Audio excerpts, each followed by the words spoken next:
Who says you can't? You do. Daniel Zidiok, Part 2. Second step, energy. That fundamental force. Chapter 7, the force of life. A strong, successful man is not the victim of his environment. He creates favorable conditions. His own inherent force and energy compel things to turn out as he desires. Orison Swett Martin. Boomerang effect. It seems we have become a society that thrives on things we know are destroying us. The news is a great example. Something that is displayed around the world and has enormous power in getting a message across. How often do we see positive, inspirational topics compared with those that are filled with fear and destruction? All we are bombarded with is death, betrayal, rape, theft, and other damaging stories. Are those really the majority of things taking place in the world? Why not so stories that relate to us more, like people going to school, going down to buy the groceries, or just living a normal life? Because it does not sell, and the reasons the others sell, I believe, is a social and mental issue on our end that needs to be addressed. I am not saying not to keep up with what's happening in the world, but you have to use your brain and be selective about what you think will be a benefit to yourself and society as a whole. Most people in the world are not stabbing other people, having road rage, committing murder, etc. The news does not reflect the majority of the human race, period. A vast array of energy is being emitted to the public, who in turn go out, talk about it, and organize their lives around fear. I am sure we are already quite aware of all those things that are happening in the world. We give them far too much attention and focus. In some weird way, it seems we find satisfaction in discussing the things we complain about. Are we so distant from our truth that if we did not have all these life-sucking topics to talk about, it would be difficult to hold a conversation? Are we contributing to this destruction by discussing it and giving it our attention? You bet we are. The main thing that most of us are blind to is how much this is actually affecting our own lives. The indigenous people of Australia created the boomerang, and energy works the same way. When we throw it out there, it seems to come straight back at us. Think about how many times you discuss things that you dislike in one day. Do you think in order to reverse that dislike it would be intelligent not to soak your whole day in it? I could just picture the different level of consciousness we would achieve if loving and inspiring stories were displayed as much as the current destructive ones. Imagine if every time we turned on the TV or opened a newspaper, we were surrounded by love and things that helps us move toward a uniting this world. What benefits am I gaining from complaining about this particular event in my life? We complain about our life, our relationship, the world, our finances, and the people around us. There are also those who do nothing but talk about other people's lives. I know because I used to be one of them. They do that to try to place some comfort in their own lives. The things they usually find fault with in others are the same challenges they face. The things they complain about are usually the things they are guilty of themselves. Why? It's easier to blame others than ourselves. We are scared to admit the truth. So we come up with ways of dealing with that fear. It all starts with the pupil looking straight back at you in the mirror. We must identify and deal with our own challenges, and only then will realize our ability to create. To create the future we want, we must enjoy the present. To enjoy the present, we must make peace with our past. Everlasting energy. Passion is energy. Feel the power that comes from focusing on what excites you. Oprah Winfrey. Why do some people always seem to be tired and dragging their way through life, yet other seems to be full of energy? The amount of sleep they get is definitely not the major challenge, as I discovered myself.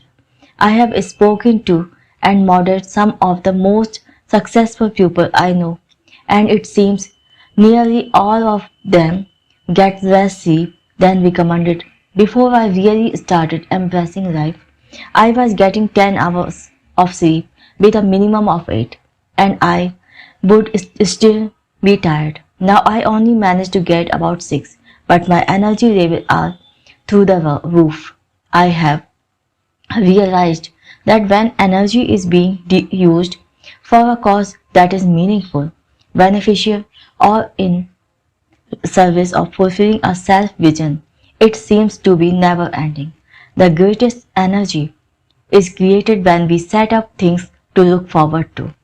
That same energy creates more energy. My point is that it's not physical tiredness that makes us need us as much rest as we think, but our mental state that needs more stimulation.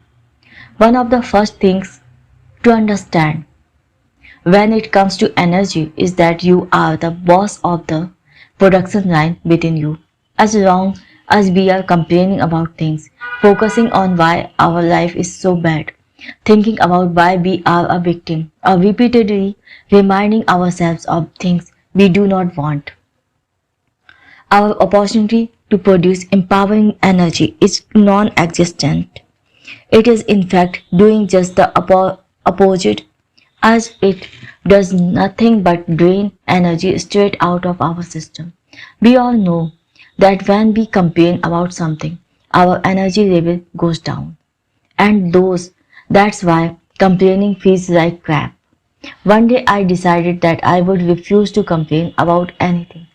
Even when people would tell me about their problems, I would never feed them.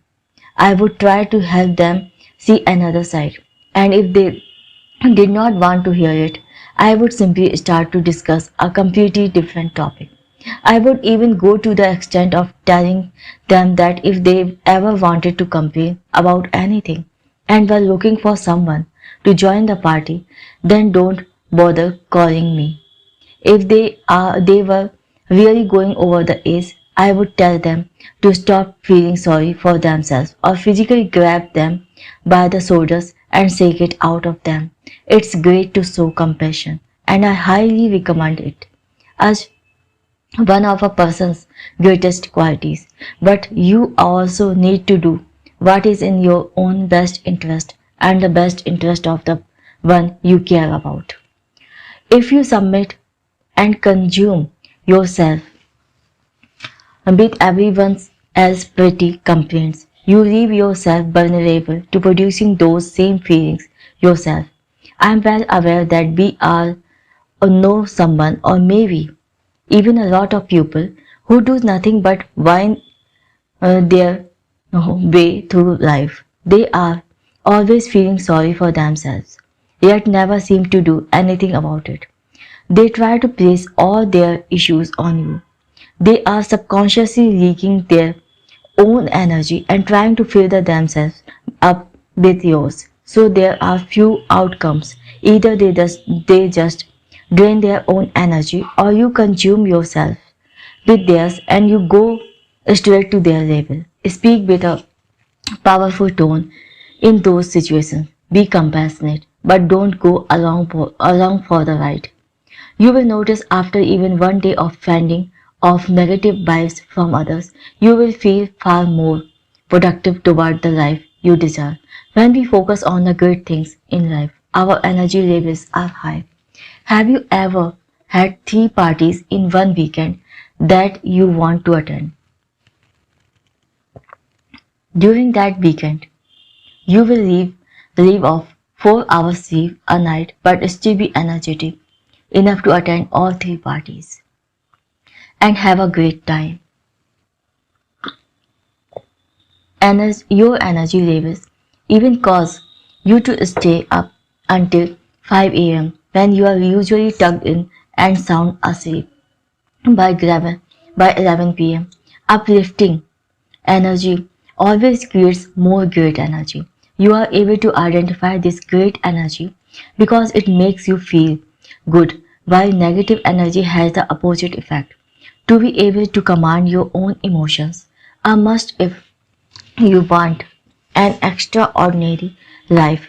You need to imagine a group of security guards waiting at the front of your production factory. Every time you feel someone or something is trying to break into the great energy you are now deliberately creating, overpower it in your mind. It may seem a bit challenging at the beginning for 2 main reasons. First, we are surrounded with so much negativity. And second, we become addicted to complaining. Don't let people infect you with their negativity. You control the situation by displaying how much you love life. Do not let newspapers, TV, family members, friends, work colleagues, or anyone else shift your empowering direction. If you do, you go down to a life that is less than what you are worth. And you do nothing but manifest poor results. You will have friends and family asking what has gotten into you. Just be honest and feel your truth. Some may not be able to handle it because they don't want to feel insignificant or may feel as if they are losing you. Keep at it, though. You are being much more of a friend by acting this way than by feeding emotions that are destroying their life. As, as well as that you are stopping yourself from destroying your own life in the process. The funny thing is that it will eventually rub off on everyone around you, and your behavior will become infectious. People will cling to you and start asking how you do it. I could not count how many people gave me a hard time about loving life more. They would say I was being fake, that life can't be that great, and all the rest of it. Their comment proved that they were vastly unaware of their own lives. Funnily enough, they were always the people who were lost and never believed they could do anything great. Knowing the effect they were having on their own lives forced me to be compassionate. Months would pass, and those same individuals would ask for guidance. Did I help them? Of course I did, or else I did be stopping to their level. Now we all know that we can't feel great all the time, but by practicing it, at least you will know the feeling you want. That will help you come up with ways of regaining it. It's crucial that you always remain you and express the great person you know you are deep down. By the way, this is a journey, so you are going to make mistakes. The most important thing to remember is that you are always in control of how you feel. Use the gifts you have been given. Think and feel for yourself. Produce that great energy by focusing on the good things in life, like your appreciation list, the things you want to achieve, and the beauty that surrounds you. Put down your phone or your laptop and go breathe the fresh air. For a brief moment, just look at the birds or up in the sky. Truly take in and focus on the beauty of this magnificent world we live in. We get so entranced by what we want, we forget about what we have. What most does not realize is it's what we have that get us what we want. Life is full of beauty. Notice it.